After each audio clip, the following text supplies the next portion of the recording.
When we think about the narrative war, often our minds turn to lies, half truths, and spins on stories. Falsified tales of weapons of mass destruction in Iraq, or exaggerated tales of nameless, godless communists, or lies about the intentions of individuals like Alex Preddy or Renee Nicole Good. What we often don't think about is what we don't hear about altogether. Enter the island of Cuba. Just 90 miles off the coast of the United States is a country your average American doesn't give much thought. What they do know about it is some blend of knowing they've got good cigars, pretty beaches, and for some reason, we're not on good terms with them. Maybe they can connect the name Fidel Castro to the island, or can vaguely remember the Cuban Missile Crisis from their history class. It's unlikely they can name any current Cuban politicians or the way their political system functions. What Americans certainly don't realize is that since the overthrow of American backed Cuban dictator Fulgencio Batista in 1959, the United States has placed a crippling embargo and sanctions regime against its small neighbor. Trade was cut off not just from the United States, but from any nations who wanted to remain in the good graces of the US. Covert and overt military operations were taken against the island, from propaganda campaigns to terrorist style bombing attacks to hundreds of assassination attempts against Cuban leaders to even an attempted invasion. Although Cuba has withstood this blockade and maintained its sovereignty for decades, the costs have been high. The island is not capable of producing many necessary goods for modern life on its own, and with limited access to world markets, the ability to obtain things such as critical medical supplies, certain types of food, automobiles, and even fuel has been jeopardized. Enter Marco Rubio and the so called Don Roe Doctrine. High off their feeling of victory from the kidnapping of Nicolas Maduro, the United States has begun outright seizing oil tankers headed to the island and has doubled down on legal restrictions. As we speak, Cuba is in an escalating energy crisis. Just 2 weeks ago, the Wall Street Journal reported that the U.S. has declared its intention to return Cuba to colonial status by the end of 2026. The United States has manufactured a horrible humanitarian crisis on our next door neighbor. Just today, numerous airlines canceled all flights to the island indefinitely. Food is getting more expensive, power plants are running dry, and your average American has no idea. What do we know? What does we? How are the union and the socialist be? Everything I can need, oh I need, oh I need, oh I need, oh what does we? Oh what does we? Oh what does we? Oh what do we? Oh what does Welcome to Workers Lit, your favorite show about fighting for the narrative. Well, thank you for that intro, Jen. I think we know what we're here to talk about today. And it is, of course, the central question. How much, y'all got to answer this, how much Rogaine is in the average propane flow? Is that a Kid Rock lyric? How much Rogaine would you say is in the average propane flow? Because I feel just got answered the other night. so fortunate never to have encountered Kid Rock or his music in my life. Whenever I hear about him, whenever there's a headline or something, it's always he's resurfacing Ted Nugent like out of a puddle of drugs and pedophilia to say The some. problem is, Lenore, you're dodging the question. How much propane? How I've can I got an dodge a answer. question for which I don't have an answer? I've got the answer for you. no Rogaine in the propane flow? I have a confession to make. When I I was got 17, another confession. Sorry. when I was 17, I went to I think they were calling it the Summer Sanitarium Tour. It was Metallica. We're talking like late 90s here. At Texas Stadium, where the Dallas Cowboys used to play, and Kid Rock was on that ticket. So I Oh, have, no. unfortunately, seen a Kid Rock show live. There were cage dancers, is what I remember, and this was the show that the Dallas Cowboys management, like, they refused to host big concerts after this because the people in the stands, I was down on the field, the people in the stands ripped the seat cushions that had the big blue star on them and were throwing them. The entire stadium was full of flying seat cushions. People were getting hit upside the head. It was absolute chaos. That's my Kid Rock story. I gotta say, being around both Kid Rock and the Dallas Cowboys is a dangerous place to be for a 17-year-old. Terrible. Let us not forget that Kid Rock has the lyric, Young ladies, I like them underage. See, some say that's statutory, but I say it's mandatory. I'm not kidding, That's him? that is a real Kid Rock lyric. It could easily be Ted Nugent as well, though. Do you know what else a real Kid Finally. Rock lyric is? Oh no. It's, oh no, it didn't play! Thank God. Keep that in. No Rogaine in the propane flow. There we go. I really like that line. What does this mean? No Rogaine in the propane Just flow. look, it rhymes, and that's all that matters. Don't you hate it when there's Rogaine in your propane flow? Is it flammable? I don't fucking know. Just this morning, I learned that apparently clavicular was Propane mid-gooning when a group of foids came and spiked his Rogaine. levels, and that makes more sense than what I hear from Kid Rock. And it makes no sense. I heard that clavicular got mogged by an ASU Propane leader, almost destroying Rogaine. permanently, and I was really worried about that. We're not here to talk about clavicular. We're not even here to talk about Kid Rock. Rogaine. Folks, you heard it at the top. There is trouble with our neighbor Cuba. They are going through a crisis that is entirely United States inflicted. This is not a new problem, but it is an accelerating problem. And unfortunately, it is just not something that your average American is super aware of. As we said at the top, I have to share some unfortunate stats that I pulled today. Well, stats is maybe a rough, not the right way of putting it, but I looked up generally how much the average American is looking up things like Cuba in the discourse, things like that, and compared it with various things. What would y'all say has gotten more searches and discussion over the last 6 months? Cuba or the Markiplier movie?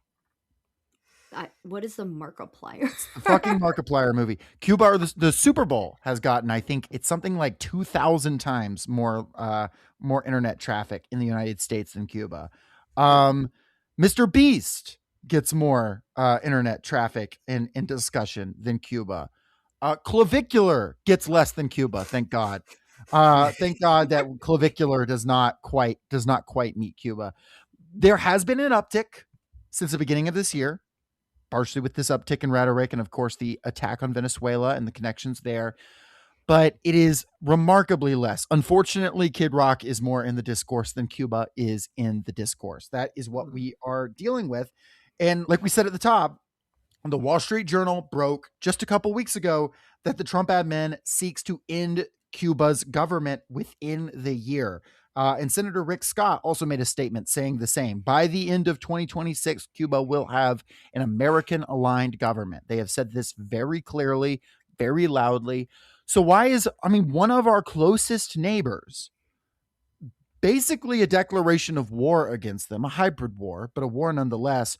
Why is that not something that is every headline, every news channel, even if the government was in favor of it, even if they were like, hell yeah, America, they're just not talking about it. And I should know, because whenever I go to Planet Fitness, I look at the Fox, CNN, MSNBC, they have it all there. It's like the president's situation room, just for me, while I do my stair walk thing, the horrible stair machine.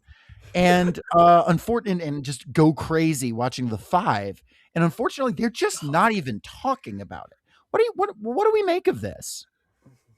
Americans do not care about foreign policy. Not at all. I think that that's been proven over and over again. I mean, forever, but especially in the last few years since the Gaza genocide kicked up. Um, where was the outrage when Maduro was kidnapped? Like, it wasn't a lot. It was a blip and then disappeared. You know, he's still being held. He's still being held in a New York prison. But like, I haven't heard, even on the like alternative media that I follow, I haven't seen much about it. So, Mm-hmm. you know, I know part of it is the bread and circuses and they keep us very distracted, and obviously the Super Bowl. And I would like to get into that later about how this is all connected.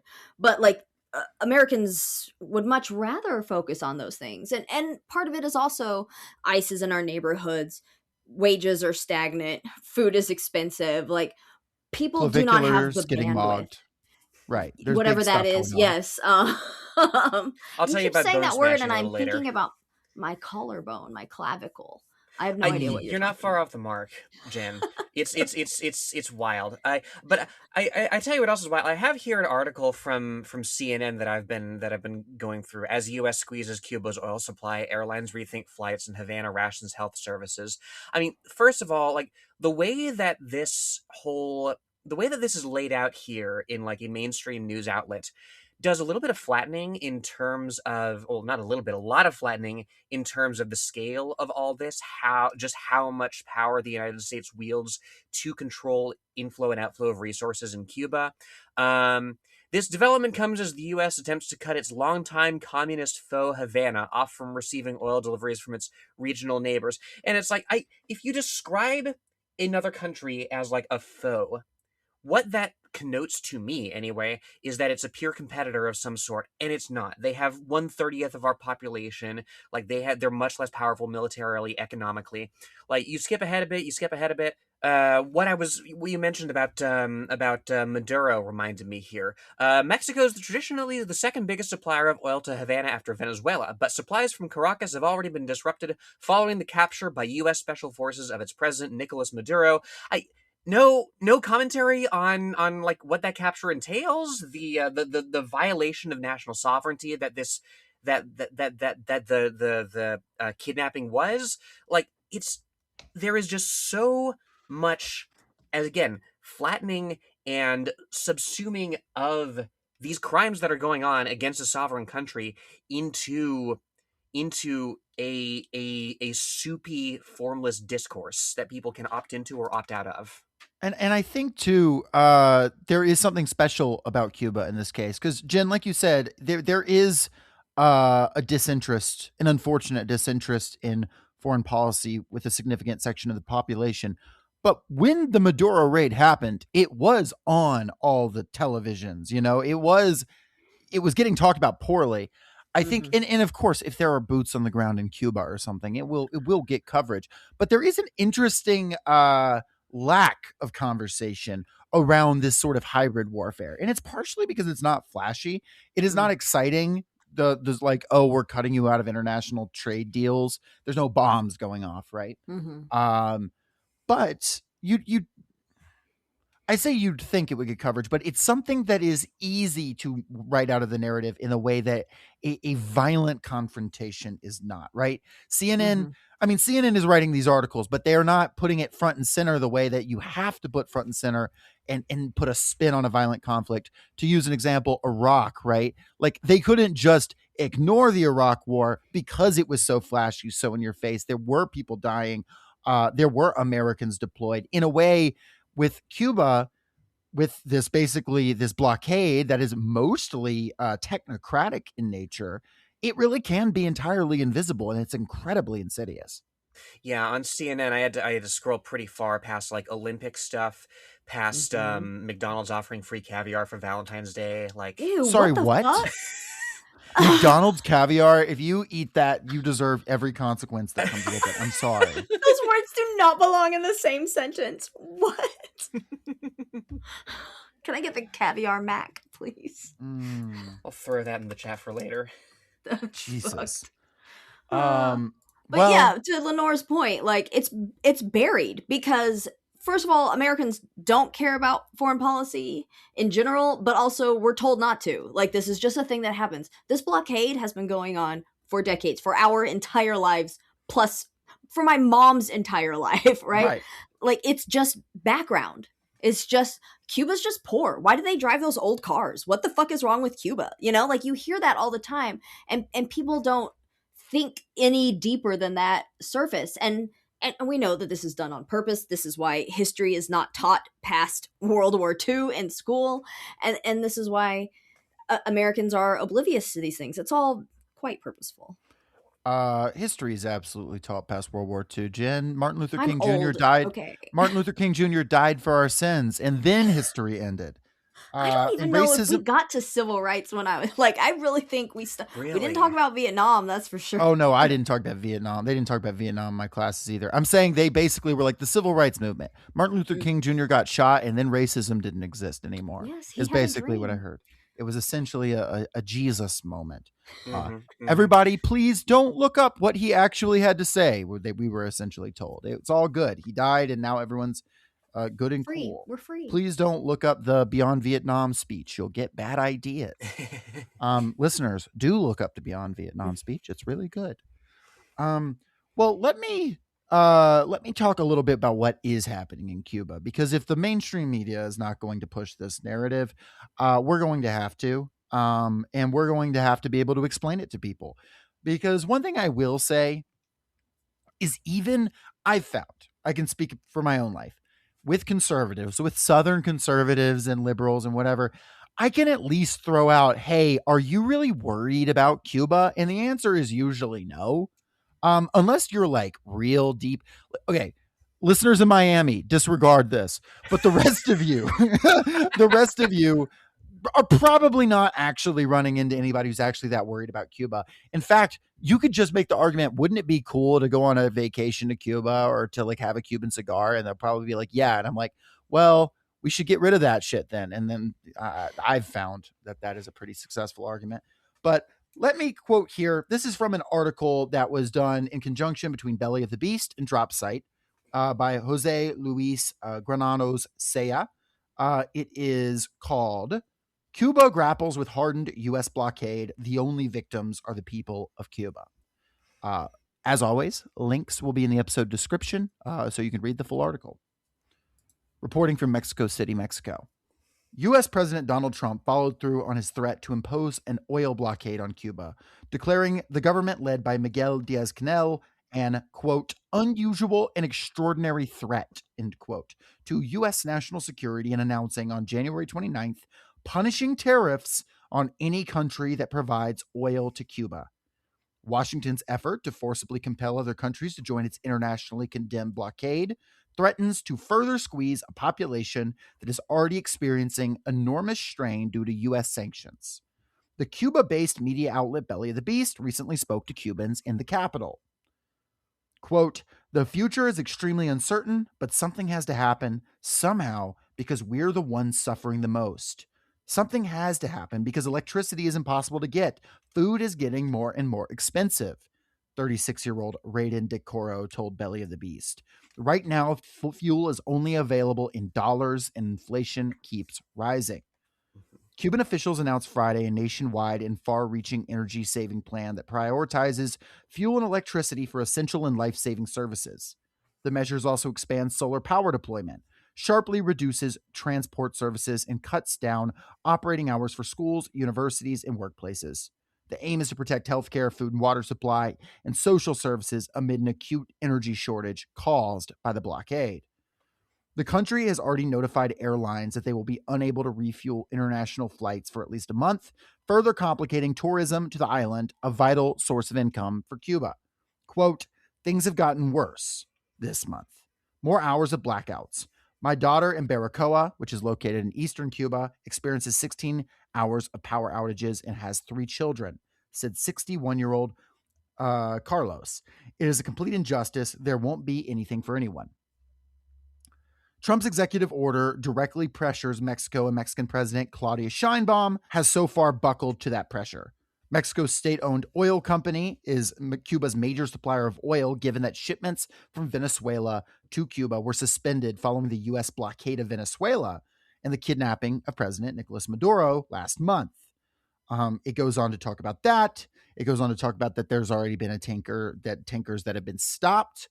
There were tankers sent from Venezuela that were directly seized by U.S. forces. Mhm. Um, and then We got one in like the Indian Ocean that was suspected yes, of going to Cuba. I just read that, yeah. Mhm. yeah, And then they sent Venezuelan oil to Israel. yes. Whew, can't make it up. Cuban energy infrastructure relies on foreign imports for energy generation and is weeks away from running out of oil.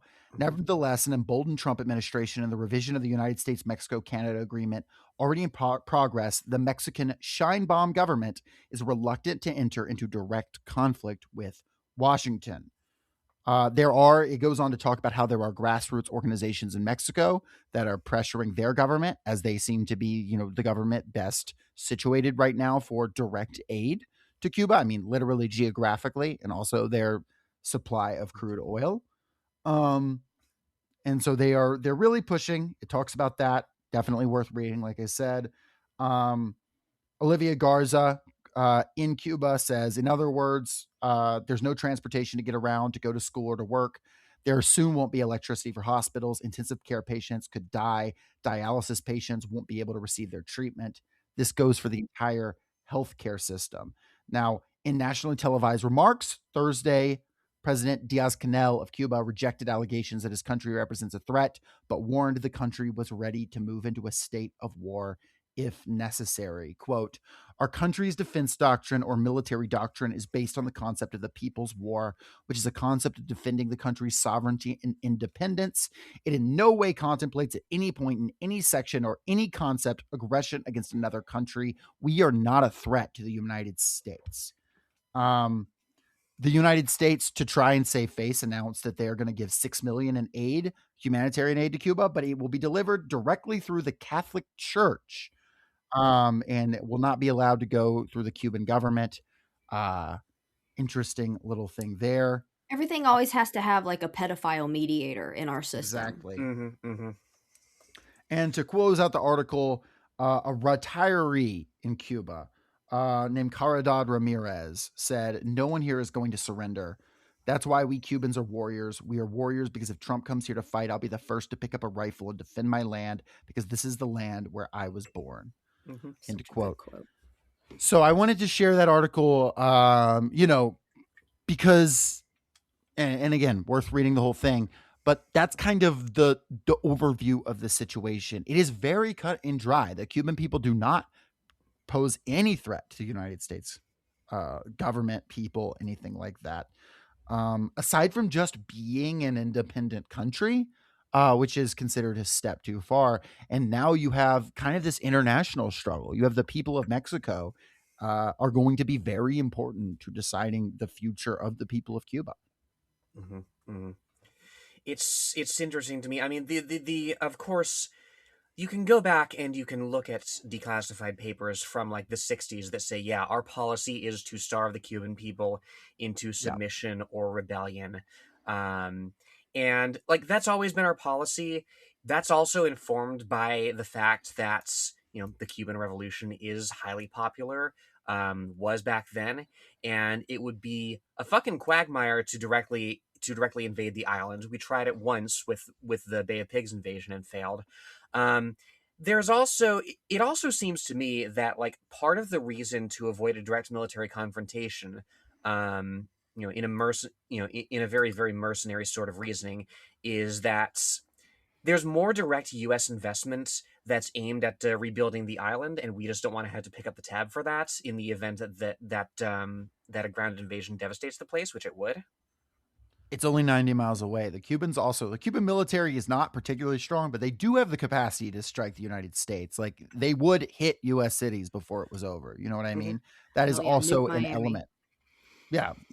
RIP Miami, which of course, Mar-a-Lago is cooked. Mutually assured destruction, but just for Mar-a-Lago. Unfortunately, that is something that would actually worry Trump. So We'll take what we can get. Earlier, you said something about why it's easier to ignore is because there's no troops on the ground. But let's not forget Guantanamo Bay. We do actually have troops on the That's ground true. in Cuba and have for a long time because we Well, own part of it. well, Jen, I'm under good. I heard it under good authority that President Obama will be closing Guantanamo Bay Oh, right. any We day just have to now. vote for him. I can't wait. Yes. And maybe he'll So, give us health care too. so in the upcoming 2008 election, everyone may. We really are just repeating the last 20 years over and over and over again. I'm sure he has a Netflix documentary about it. Oh my God. They keep trying to get me to watch that, and it pisses me off. Netflix How is do like, you? you like nature shows. Why would you not want to watch this? Yeah, Obama being like, no, I can't even think. What does Obama Do say? not in the do an nature Obama documentary? impression during Black History Month. I'm Do not not. doing an Obama. I'm not doing an Obama impression. I'm trying to think of what Obama is saying about nature in general. All that to say, I do think this would be a hard thing to sell, like even by American media standards. How do you sell this one in the media? Like if like I think that's why they have to just make this shit quiet, like they just not talk about it because it's like how do you sell a blockade? Exactly, Uh, you don't, right? Like you talk about it in the most general possible terms. You obfuscate any power dynamics, any asymmetries that exist, and actually, what you're discussing here is a good lead into to the other article at hand here, which is that Marco Rubio is apparently doing this unilaterally or trying to, and just keeping Trump out of it so he doesn't get his socks charmed off by Miguel Diaz-Canel. That's the thing. Okay, Hmm. so I have met Miguel Diaz-Canel. He Brag. is very little bit. He is a very charming guy. He became president. You know, most in most countries, you have to be charming to become president. I don't know what the fuck's going on here. Very very charismatic, very interesting guy. Fun fact, I was there. Vijay Prashad, friend of the show, was also there, and I saw Vijay Prashad give candy to Miguel Diaz-Canel that that they couldn't get in Cuba because of said blockade. That's awesome. So that's international solidarity right there. Mm. Oh So my god, high-level public figures giving special privileges to this man. fuck, you're right. When I was in Vietnam, we had Cuban cigars because you can get those there. Ooh. I did not. So I think cigars are disgusting. But The last time I smoked one, I had horrible dry mouth for 2 days. oh yeah, I can't stand the smell of them. But they were Cuban, and that's pretty cool. So Marco Rubio, you know, Trump is one of those guys that his ideology is wishy-washy. He's not that worried about what Venezuela calls itself. He wants their oil. That's what he gives a shit about. I mean, Marco Rubio was pushing for full regime change in Venezuela. Trump was okay with this sort of quote unquote precision attack that, of course, killed many civilians and innocent people. But And Cubans. yes, and Cubans, but was just for the oil's sake. Rubio is much more deeply ideological, which we will get into.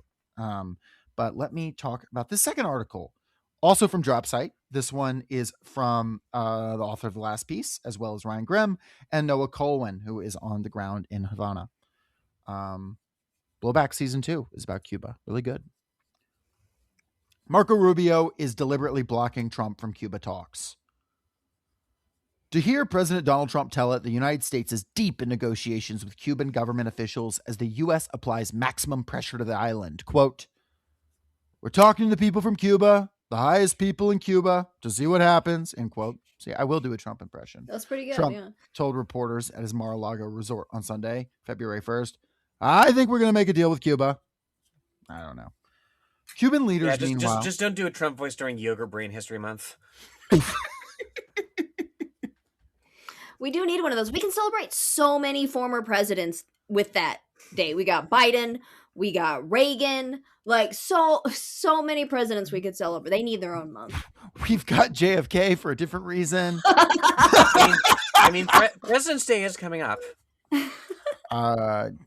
Don't do that voice during freaking Cheeto month. Or that's during freaking Drumpf the Cheeto, Mango Mussolini. We got a dang Cheeto in the White House. What else to Lib say? I don't know. Cuban leaders, meanwhile, have said they are open to negotiations on everything from human rights to democracy to tourism and direct foreign investment. Cuban President Miguel Diaz-Canel said in a recent press conference that Cuba is willing to engage in dialogue with the United States on any issue, provided talks take place without pressure or preconditions, on the basis of respect for Cuban sovereignty.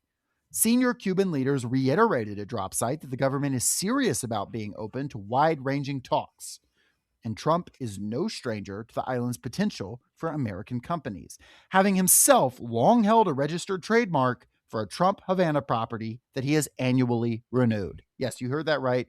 Trump has got a trademark for Havana hotels should he be able to build one day. All the evidence would seem to suggest that the opportunity for Trump to strike a historic deal is at hand. But despite the president's claims, there are and have been no negotiations involving high-level officials between Havana and Washington, according to 5 Cuban and American officials, all of whom asked for anonymity given the sensitivity of the relationship. When it comes to Trump's claims of those talks, it turns out he isn't lying. He's being lied to.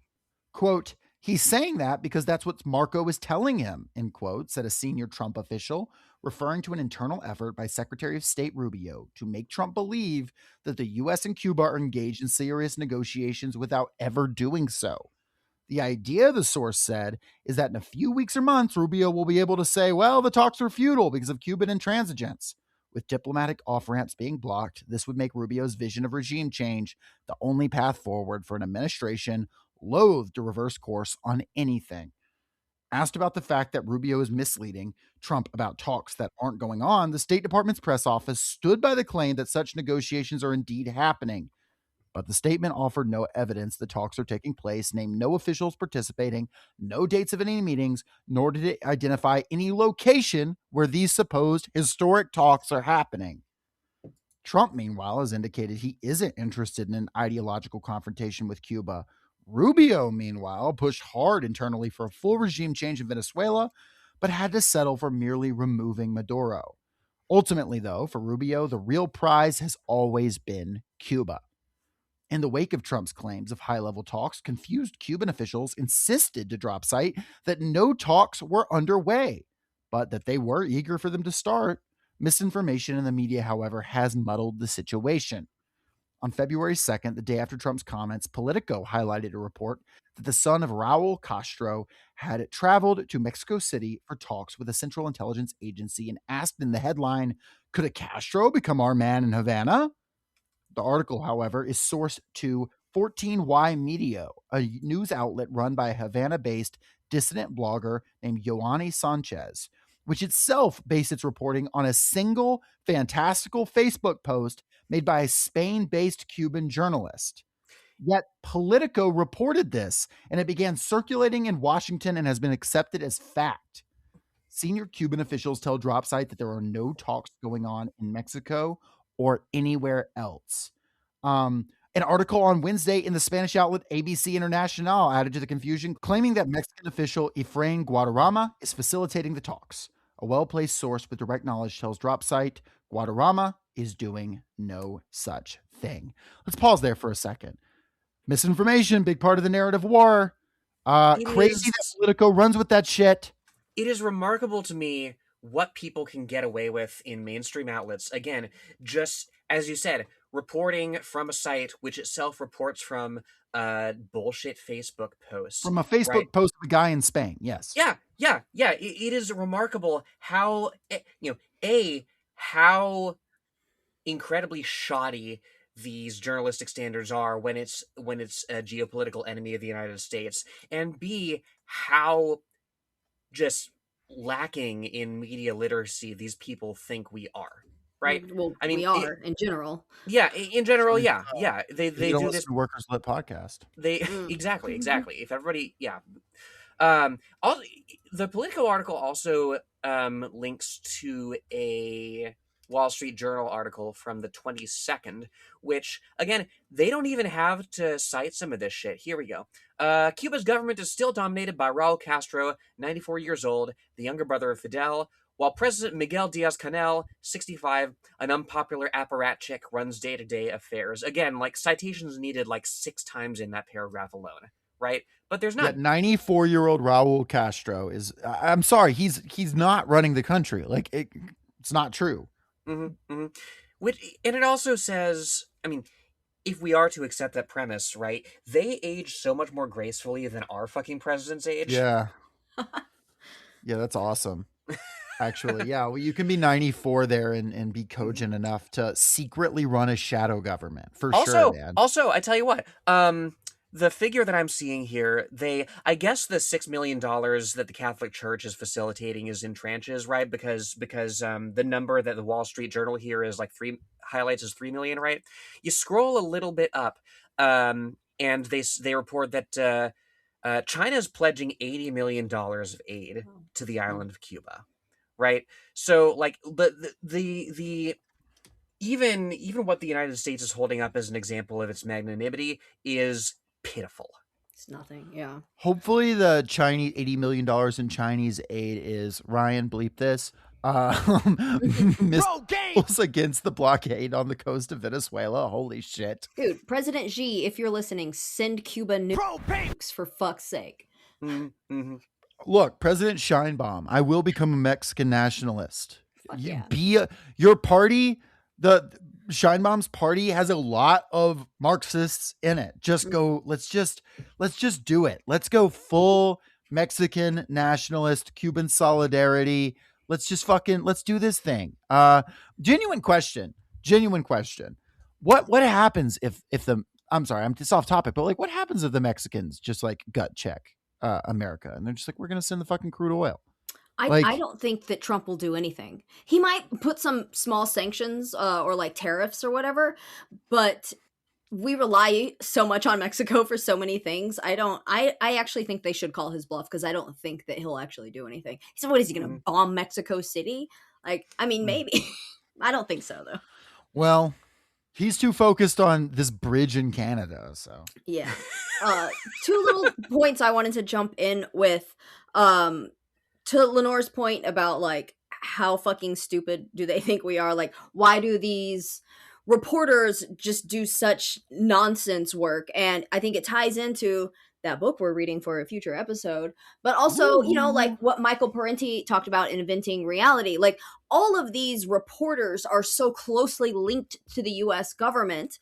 And if they're not directly on the CIA payroll, then maybe their editor is, or their institution in general is connected. And so nothing that is too critical of anything the US does is ever even going to get published anyway. So many of them just give up and conform, right? Because they're constantly not going to get published, or it's going to be cut and edited so much that it's toothless. So they don't even try. They have to go to these alternative Substacks and things. And it's then the sort of Gleichschaltung that Nazi Germany would be jealous of. yes. And then I don't understand why these ex-communist dissenters are named Yoani Sanchez and Yamani Park. Like, is this like I have a conspiracy going now that all of these dissenters have the same name. So. Ooh, that's good. Ooh. That's a good one. They are coming. Dissenter Clone Factory. Yes.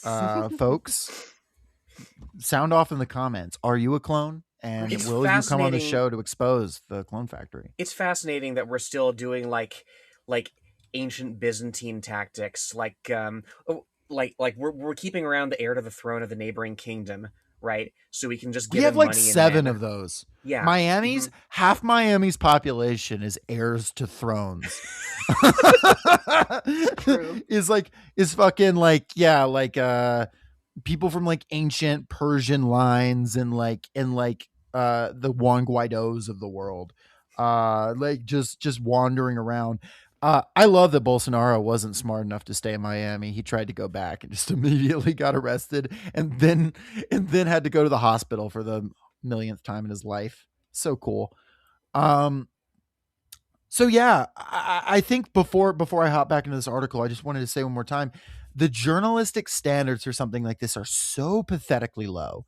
And the fact of the matter is, part of it is about deceiving the population. But like we said, the population is probably not reading Politico articles. If they're paying attention to the news, it's probably through watching television or their Instagram feeds, which they probably aren't going to see this. This is more for an audience of one, to be honest. This is for like Donald Trump and the people around him. Or Donald Trump's probably not reading Politico either, but like the people feeding him information are. It's just so Donald Trump thinks things are happening. I So hear they have we a lot of are interesting things to say about J.D. Vance and Lord of the Rings. we are in scheming vizier phase of declining empire is what I'm saying. And Marco Rubio is said vizier. Yes, my lord, surely 3 more weeks of siege will bring the regime to its knees. That's true. What he's doing with his like fingers though is imagine his hands are incomprehensibly small because Trump did cook with that one, I fear.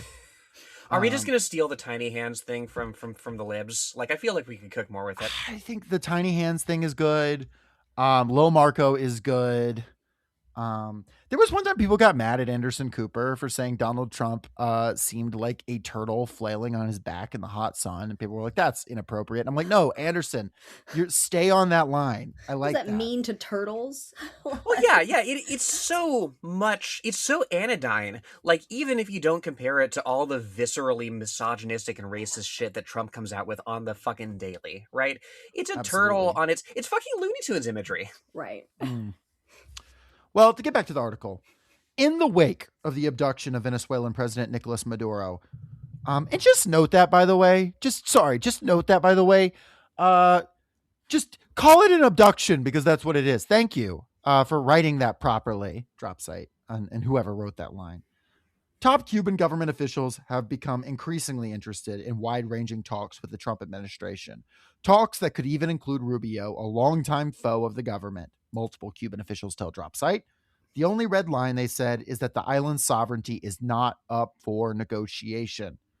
Quote, Cuba reiterates its willingness to sustain a respectful and reciprocal dialogue with the government of the United States, the Cuban ministry said in February, directed towards concrete outcomes grounded in mutual interest and international law, end quote. At a lengthy press conference this past Thursday, Cuban President Miguel Diaz-Canel reiterated his country's emphatic openness to negotiation with the United States, but it must be without pressure or preconditions.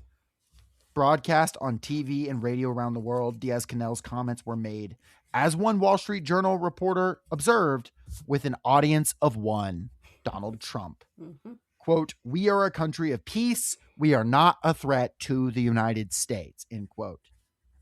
And that's where that ends. So you have, speaking of the audience of one, unfortunately, world leaders having to just get this horrible, wretched old man to listen to them. And there's all these screens in between there. So that's a thing. The narrative battle is multifaceted. There is narratives and messages that are supposed to go to the masses, right? And then there are narratives and messages that are supposed to go to the quote unquote smart people, the intelligentsia. And then there are even more hyper targeted things for the super duper powerful. And sometimes it could be even as hyper targeted as for one fucking old man. Who is watching Fox News and literally shitting himself during meetings. Audibly. Yes. And I think that's interesting too, right? Like there's this mass message, which is in this case silence. And then there's this intelligentsia message, in this case, the Politico articles that are citing one guy on Facebook in Spain. And then there's the just Rubio distractions that are meant directly for Donald Trump. What if Cuba gave Trump some sort of really cool award? Like made him a little trophy? That would probably work. I hate to say it, but like let him build the Trump Tower in Havana. That would probably do it. That might do it. Yeah. And then as soon as he dies, like by the end of the year, just stop the construction. Yeah, put like a huge like clown sign on it after he turn into a theme park. Yeah. Give it to Barron. Barron can rule there. He can get re-educated. It's not too late for him. Gotta change his name though. Nobody ever made a big deal about being named that, and I think it's really disgusting. Yeah, that is pretty bad, isn't it? Yeah, they should have named him Viscount. There's got to be like a bunch of like unfortunately, there's got to be so many like Trump bastards out there. Just like legitimize one of them and give them power over the Trump Hotel in Havana. Like just one of the. Surely there is some Trump bastard out there that can be, much like Gendry in the last season of Game of Thrones, can be made into a true Baratheon and take the mantle. Mm-hmm, mm-hmm. And the realm name for that bastard, Orange. That's Orange. That's right. We're a liberal podcast now. I don't know. Further thoughts, further commentary, further riffs. It is. I don't even want to call it encouraging, but it's intriguing to me that like Rubio was pushing and pushing and pushing and pushing for just full decapitation of Venezuela and had to settle for the violent kidnapping of one dude, right? I mean, you have the government certainly and his wife. and his wife, yes, and you have the government certainly knuckling under in various ways. There is that tanker that got diverted to Israel. But like it's not the total house cleaning that he was angling for, and that to me proves that like an extreme war hawk like him has a lot less purchase in the administration than he would like. I just don't know where we go from here. Well, because there's the other side of the administration, which is the Stephen Miller types that wants war in the United States, right? And it is a little tough to do both at once. I mean, we've talked about it before, is that like the US is spreading itself incredibly thin with all of these adventures going on around the world and internally. And eventually, I mean, I'm watching ICE videos today, and like, I'm really surprised that people aren't shooting them in the streets yet. Like, it's things that we are rapidly approaching a tipping point internally, which I think will reverberate to all of our little adventures overseas as well. I mean, Jen, you say that, but I have it on good authority from Fox News today. One of their little banner things read, "ICE stays cool." Oh, well, in that case. I decided not to pay attention because I did need my heart to keep beating and not just completely explode today. I did have things to do. I'm pretty sure that your cardio at the gym is just watching that. You don't even have to move your body. Honestly, it's crazy. Sustains. Jesse Waters comes on screen and I'm just like, yeah, just elevated blood pressure. We should do a Jesse Waters episode, just like a deep dive on that guy. Isn't he like the #1 talk show host in the United States right now? Is he really? Or the whatever they do, not talk show, but whatever they call his type of show. Bullshit.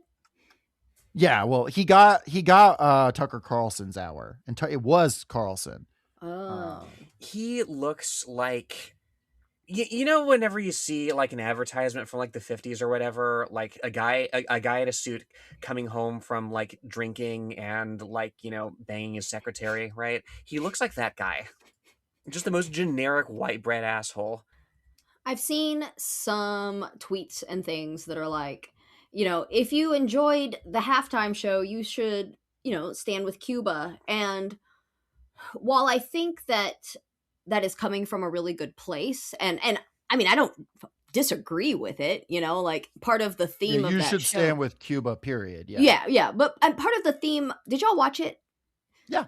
I did not. That's good for you. Part of the theme of it was this idea of like, yes, like Americans coming together, and that is not just the US, but it is all of the continents. Like, he had a flag from every country in the Americas.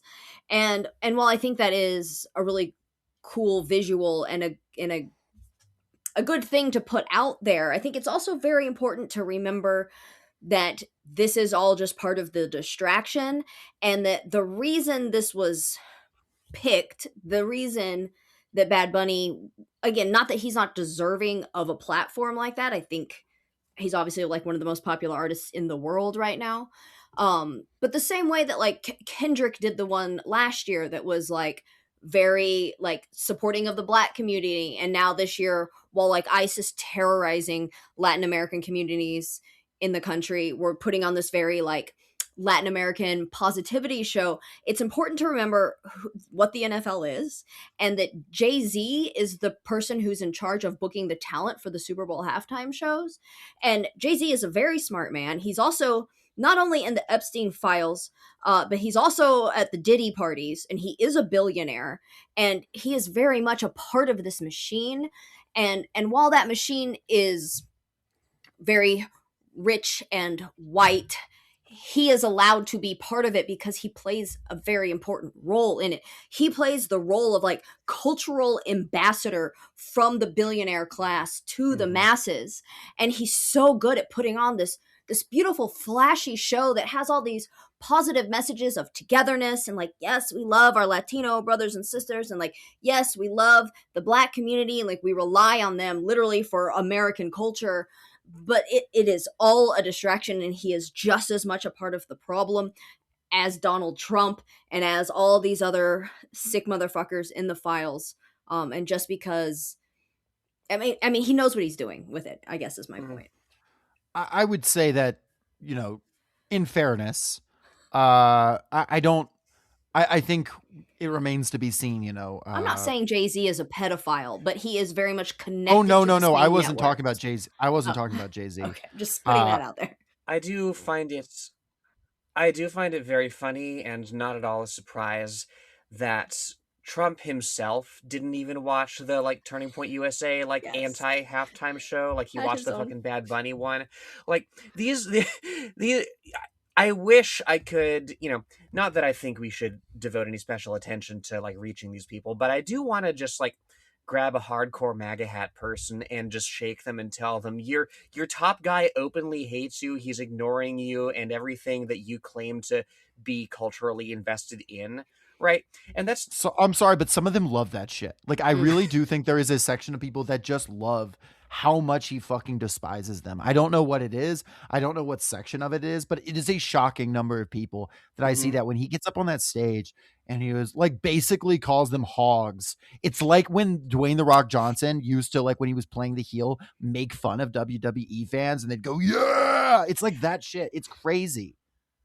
You know what? I mean, yeah, I can't really argue with that. You have the same dynamic on the Democrat side, with the diehard like Clinton and Cuomo fans who know what predators they are, right? And yet, they still throw around terms like Cuomo-sexual. I guess what I will say is I'm not going to be someone, and I don't think, Jen, you are saying this. I'm not going to be someone that says, don't enjoy whatever cultural output. I know that I think it's meaningful that Bad Bunny, a person who is openly for Puerto Rican independence, has such a big platform, and that he did have a Puerto Rican independence flag. It was brilliant. It was a great show. Yeah. I think it's just, like Jen saying, important for us to note, all of capital can subsume these things, right? These things can, this is not, if it was enough of a threat to capital to single-handedly be enough resistance to take this shit down, it would not be allowed to be shown on our screens. It has to take the next step, right? And for all I know, Bad Bunny is going to take the next step and he's going to be this super important revolutionary figure. And I hope he is. I support him in that. If he does, Bad Bunny, come on the show. I will be giggling and kicking my feet the whole time, but still, I'll have to turn my camera off because it's a very attractive man. But sorry, you can cut that. Only if he wears the little shorts and does the little dick jump dance, Oh God, yes.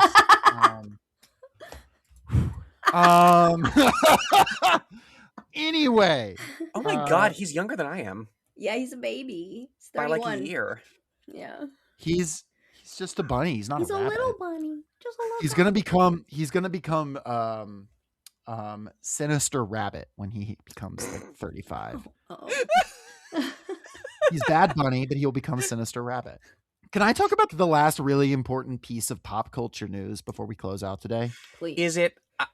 I am told, Jacob, that on the subject of Jesse Waters, he spread a conspiracy theory, totally baseless, that NATO was exploring options to turn Taylor Swift into like an asset. He did say that, yes, but that's not what I was going to say. That's crazy. That's crazy that you knew it was going to be about Taylor Swift, though. Go He did on. say that. He said Jesse Waters did say he was like, I've heard that NATO was thinking of collaborating with Taylor Swift and turning her like it was some crazy shit that like was nobody knows what he's talking about. I'm sure she would Uh do it. Yeah. maybe, I don't know, but like it was a really weird thing to throw out in the middle of his show. No, it is I have to say that unfortunately our faves are fighting. That's right. Elmo has put out a statement against Taylor Swift. Have y'all seen this? No. Elmo's been beefing with a bunch of people lately. Elmo Elmo tweeted, Miss Taylor Swift, you have got to be kidding, Elmo. And this is, of course, because Taylor Swift featured a pet rock in her newest music video for Opalite. What? And Why? Elmo, famously, if you've watched season 31 of Sesame Street, as I know we all have, does not like pet rock, specifically one pet rock known as Rocco. And I just wanted to see, do we think that Taylor platforming Rocco is cancelable behavior, or is Elmo overreacting? I just wanted to get y'all's thoughts, as I know y'all are both experts on the topic. I didn't put it in the notes just because I knew y'all would be such experts that I didn't even need to. I'm sorry, even the old need to Taylor ask. can't come to the phone right now. Why? Oh, because she's bombing Libya. I don't know. I would rather the fucking NATO thing be true than this shit about the pet rock. I'm sorry. Like I mean, I feel like PBS has lost its funding and Elmo is just desperate, and just reaching out, grabbing at straws, trying to get anything. You know what? That is a good point, actually, Jen. Like if it's something by PBS to like keep it in the public consciousness and keep people donating, I can't be too mad at it. Yeah. Taylor Swift, fund PBS. Well, She could. Elmo, She totally could. that's actually a good point. Elmo also posted that bunny was amazing. Elmo thinks he should be called Good Bunny. And someone named The Based Yankee responded, you and Bad Bunny should be deported. Where? Elmo should be deported. Send him back to Sesame Street. Get out of here. So the battle lines are being drawn. Fortunately, Elmo comes from the communist caliphate of New York Tell me how to City. get to Sesame Street. Yes, it's in New York City, which is, as we know, is a communist caliphate. What you can be deported to. So. Anyway, sorry, had to throw in some goofiness there at the end. Had to catch y'all. I should start doing Jacob's pop culture corner. That would be really cool. I'm not going to do that unless a bunch of people tell me to. Yeah, you can. Lenore and Jen don't want me to. So. You can keep like we have a recurring theme on the show. It seems of me knowing like the not being broadly like informed about pop culture, except for like very specific and esoteric things. Yes. And not knowing mainstream things like Rocco from season 31 of Sesame Street. So Oh specific. God, yeah. Like heaven forfend, I not know the name of the rock. Okay, look up, everyone. I'm gonna link it in the episode. My least favorite Umberto Eco novel, by the way.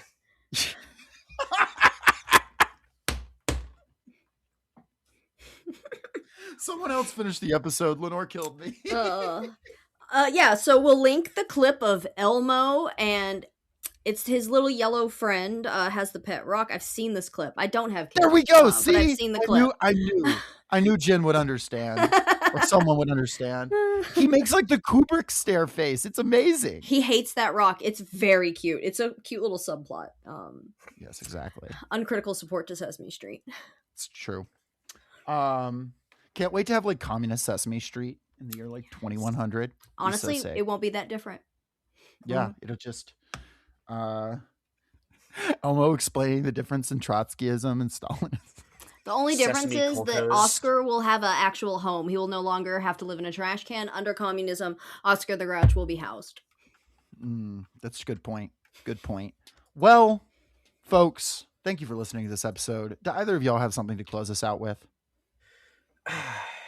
Cuba Libre. I don't know. Yeah. Hands off Cuba. Like it is a testament to the strength of that country and its people that they've endured as long as they have under some of the most crippling sanctions, right? And if you zoom out, like globally, like sanctions by the US and the EU kill roughly, what is it, 560,000 people a year. Like, it is, again, there is so much that is swept under the rug, that is kept off of our radar just by virtue of the fact that it is not American blood being spilled. And again, yeah, despite that, they have a world-class healthcare system. They developed their own COVID vaccines, right? They routinely export doctors elsewhere to restore sites to millions of people worldwide at this point. And they could keep all this stuff for themselves and like build on that. But they do this international aid unconditionally because it's the right thing to do as a country, as a state apparatus that can marshal these resources. And like, even if like, no matter ideologically where you land, right? And I'm not speaking to any like fascists here, but like, no matter ideologically where you land, even if you know like all about Cuba, even if you don't know the first thing about it, like, you can't come away from an examination of what a country can do with very little. And like, it beggars belief that anybody could look at that and not be incredibly saddened by the prospect of this revolution being defeated.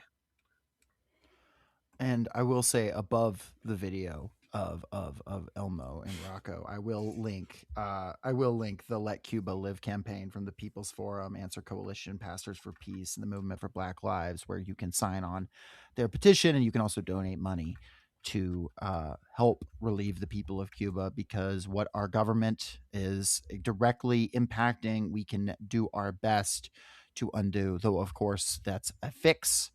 The real solution is to bring down the beast itself, the United States, and its imperial aspirations towards Cuba and the rest of the world.